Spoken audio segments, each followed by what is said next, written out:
China. I mean, do you think that zero COVID as a policy, as it has been pursued, is frankly sustainable to achieve its objectives?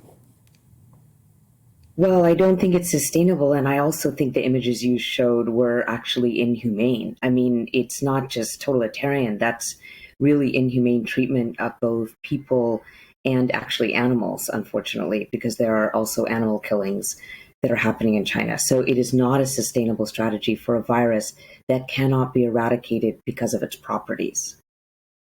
And why do you think China is pursuing this policy? Many other countries, such as Australia and others, have effectively abandoned it, particularly after many of the more virulent variants emerged, basically vindicating those that criticise it, saying that it just wasn't possible to continue. Why do you think China has continued to pursue this policy?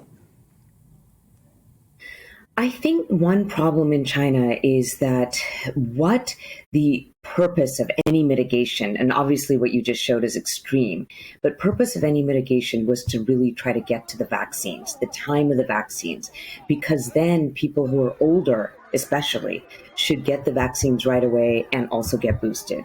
And one problem in China is that the Sinovac and the Sinopharm vaccines that they have are not the most powerful vaccines. In fact, the WHO ranks them among the least powerful vaccines of the 8 approved by the WHO.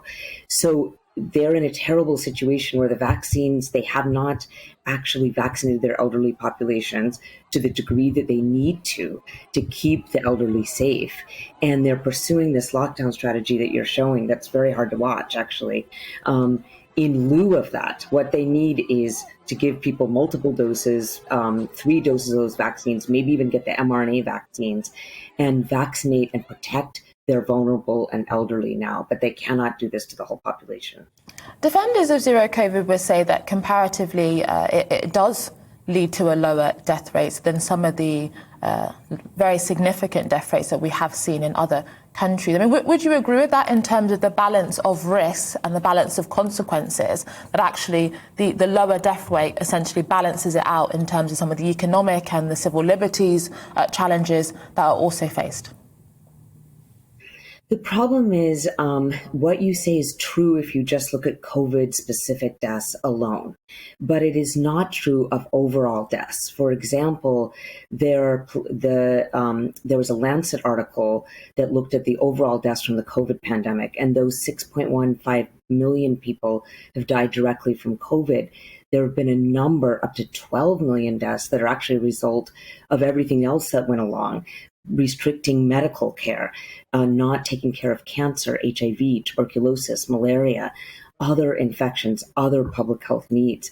So everything that we do in public health has to be a balance about everything else that's going on in the world in terms of health and medical needs. And I've been propounding what I call harm reduction, because in the concept of HIV, you acknowledge that there's a terrible pathogen out there, which is COVID, and you do what it takes to mitigate that, also understanding that there are other healthcare and emotional and economic needs of the population.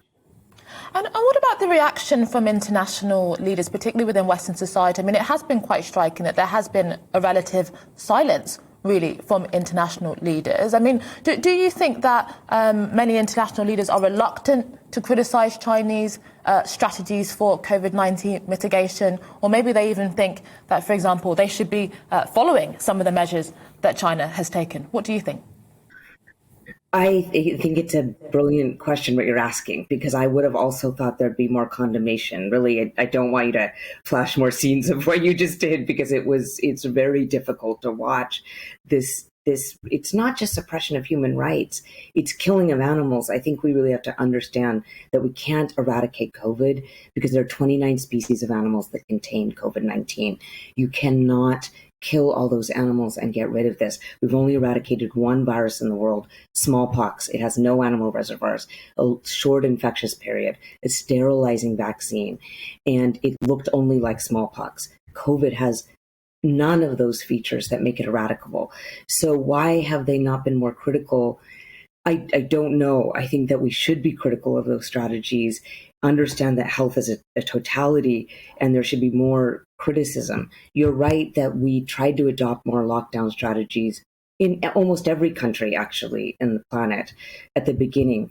But the thing that happened is that we realized that it was too transmissible, that we couldn't eradicate it, and that I think quickly changed from lockdown to mitigation to finally vaccination as the strategy to fight COVID-19.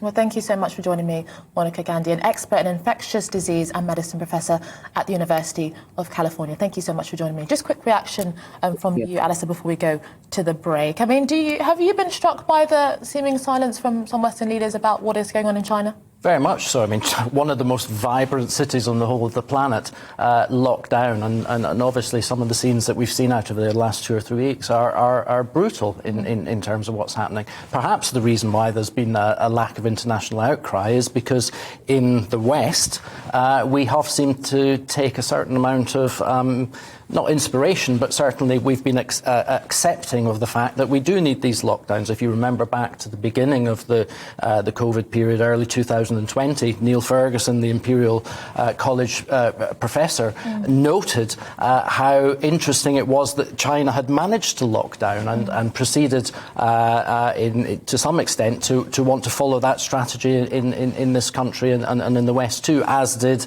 Independent Sage and other organisations that were charged with responding to the virus. So I think as an indication of just how far the trade-off to liberty goes when you implement a policy of safety, you just need to look at Shanghai and be very worried indeed.